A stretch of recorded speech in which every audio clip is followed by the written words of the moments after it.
जय श्री राम। राधे राधे दोस्तों। आज की कहानी बहुत ही ज्ञानवर्धक और प्रेरणादायक है। मित्रों, आज की जो कहानी हम आपको सुनाने जा रहे हैं यह एक नाग और एक किसान की कहानी है। ऐसा कहा जाता है जो मनुष्य इस कहानी को पूरी लगन और ध्यान से सुनता है उसके जीवन के समस्त विकार दूर हो जाते हैं।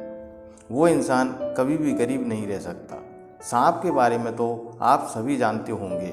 सांप एक ऐसा जीव होता है जिसके पास मणि होती है और जिसके पास मणि होती है उस सांप को इच्छाधारी कहा जाता है। मित्रों, जो इच्छाधारी नाग होता है वह सब काम करने में सक्षम होता है। प्राचीन काल समय की बात है, एक किसान अपने बैलों की जोड़ी को लेकर अपने खेत में जुताई करने जाता है। जब वह किसान अपने खेत के लगभग पूरे खेत में जुताई कर लेता है, अब कुछ कोने बचे हुए थे। मित्रों, जो कोने बचे हुए थे उन कोनों में बैल नहीं पहुंच सकते थे।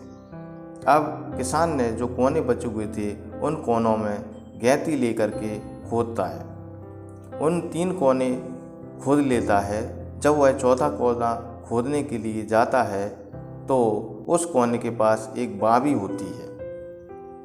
अब वह किसान उस बावी को भी खोद देता है। जैसे ही वह किसान उस बावी को खोदता है तो उसमें बैठे हुए सांप के 2 टुकड़े उड़ जाते हैं। अब वह सांप के 2 टुकड़े देखकर किसान बहुत दुखी हो जाता है, अपने मन में पश्चाताप करने लगता है। जब वह किसान उस सांप के टुकड़े को हटाता है तो बावी के अंदर देखता है कि एक छोटा सा सांप का बच्चा और भी था। यह देखकर वह किसान सोचने लगता है कि यह सांप का बच्चा अनाथ हो गया है, अब इसका लालन पालन कौन करेगा। यह सोचकर किसान यह प्रतिज्ञा लेता है कि इस सांप के बच्चे को मैं अपने बच्चे की तरह पालूंगा और लालन पालन करूंगा। यही सोचकर वह किसान उस सांप के बच्चे को अपने घर ले आता है। घर लाकर अपनी पत्नी से कहता है, यह सांप का बच्चा मेरी वजह से अनाथ हो गया है, इसलिए हम इसका लालन पालन करेंगे। मित्रों, उस किसान का भी एक छोटा सा बच्चा था। अब किसान की पत्नी मान लेती है और कहती है कि ठीक है स्वामी, हम अपने पुत्र के साथ साथ इस सांप के बच्चे को भी पाल लेंगे। मित्रों, जिस वक्त वह सांप मारा गया था उस वक्त उस बावी के अंदर वह सांप था और उसका बच्चा था। नागिन उस बावी के अंदर नहीं थी। जब नागिन उस बावी पर आती है और देखती है कि उसका पति नाग 2 टुकड़ों में बटा पड़ा है, वह देखकर नागिन बहुत दुखी हो जाती है।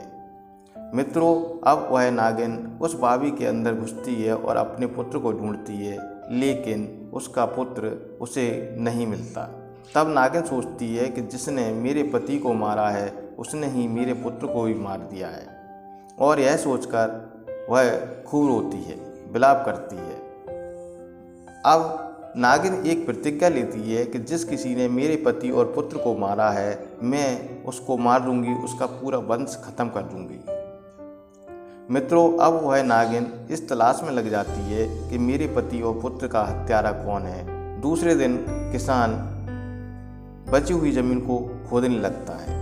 अब जैसे ही किसान उस गैंती को लेकर उस ज़मीन को खोदने लगता है, उस गैंती पर खून लगा हुआ था।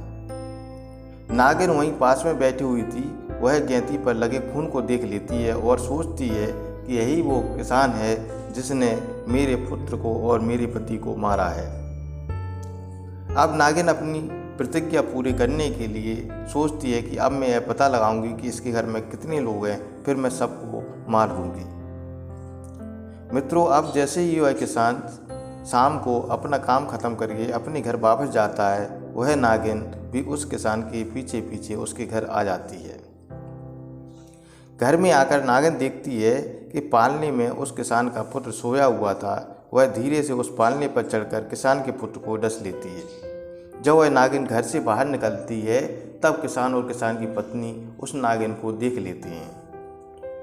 नागिन को देखकर किसान सोचने लगता है कहीं यह उस नाग की नागिन तो नहीं है जिस नाग की मृत्यु मेरे हाथ हो गई थी। जरूर यह अपने पति की मौत का बदला लेने आई होगी। कहीं इसने मेरे पुत्र को तो नहीं डस लिया। यह मित्रों, यह सोचकर किसान और किसान की पत्नी अपने पुत्र के पालने की ओर दौड़ते हैं और देखते हैं कि नागिन ने उनके पुत्र को डस लिया है। अब किसान अपने पुत्र को लेकर वैद्य के घर पहुंच जाता है, परंतु उसके पुत्र की मृत्यु हो जाती है।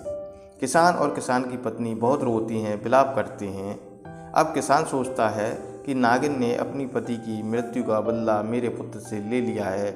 अब हमारे पास यह सांप का बच्चा है, हम इसी का लालन पालन अपने पुत्र की तरह करेंगे। कुछ दिनों बाद वह नागिन फिर से किसान के घर किसान को डसने के लिए आती है।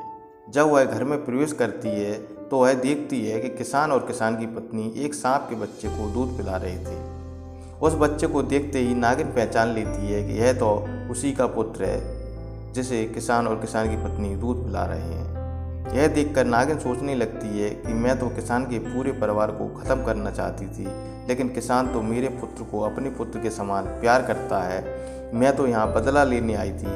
किसान पर बहुत दयालु है।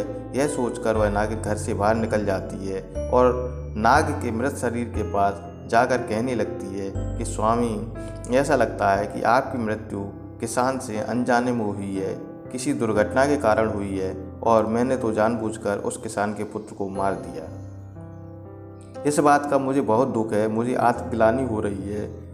अब वह नागिन देवादिदेव महादेव के मंदिर जाती है और मंदिर पहुंचकर पश्चाताप करने लगती है तथा देवादिदेव महादेव की तपस्या करने लगती है और उसकी तपस्या से प्रसन्न होकर देवादिदेव महादेव प्रकट हो जाते हैं और नागिन से पूछते हैं कि बताओ तुम्हें क्या चाहिए। तब नागिन कहती है कि हे भोलेनाथ, मुझसे बहुत बड़ा अपराध हो गया है। मैंने उस किसान के पुत्र को डस लिया है। आप उस किसान को एक पुत्र दे दीजिए। तब देवादिदेव महादेव कहते हैं कि हम तुम्हारी तपस्या से प्रसन्न हैं, तुम्हारी इच्छा पूरी होगी तथा उस नागिन को एक नागमणि दे देते हैं। नागमणि पाकर वह नागिन एक इच्छाधारी नागिन बन जाती है। कुछ दिनों बाद उस किसान के एक पुत्र का जन्म होता है। यह देखकर नागिन बहुत प्रसन्न होती है और सोचती है कि भगवान भोलेनाथ ने मेरी सुन ली। किसान का परिवार पहले की तरह पूरा हो गया और वह खुशी खुशी रहने लगती है। कुछ दिनों बाद किसान का पुत्र अपने पैरों पर चलने लगता है और एक दिन खेलते खेलते उस नागिन के बच्चे पर उसका पैर पड़ जाता है। जैसे ही हुई नागिन के बच्चे पर उसका पैर पड़ता है, वह उसे डस लेता है। यह देखकर किसान और किसान की पत्नी रोने लगते हैं और सोचते हैं कि हम तो इसे अपना पुत्र मानते थे, फिर भी इसने हमारे पुत्र को डस लिया। मित्रों, यह सब नागिन देख रही थी और नागिन तुरंत एक औरत का भेष बदलकर वहाँ आती है और नागमणि उस बच्चे के उस स्थान पर रख देती है जहाँ उस सांप ने काटा था। कुछ देर बाद वह किसान का पुत्र जीवित हो जाता है। वह नागिन किसान को वह नागमणि दे देती है और कहती है कि तुम बहुत दयालु और बहुत अच्छे इंसान हो, तो इस सांप को जंगल में छोड़ दो क्योंकि इसकी जगह घर में नहीं है। इसे कोई भी अपने घर में नहीं पालता। इतना कहकर वह अपने पुत्र को लेकर वहाँ से चली जाती है और किसान अपने परिवार के साथ खुशी खुशी रहने लगता है। दोस्तों, कहानी पसंद आई हो तो वीडियो को लाइक करें, शेयर करें, चैनल को सब्सक्राइब कर लें तथा कमेंट बॉक्स में जय श्री राम अवश्य लिख दें। धन्यवाद।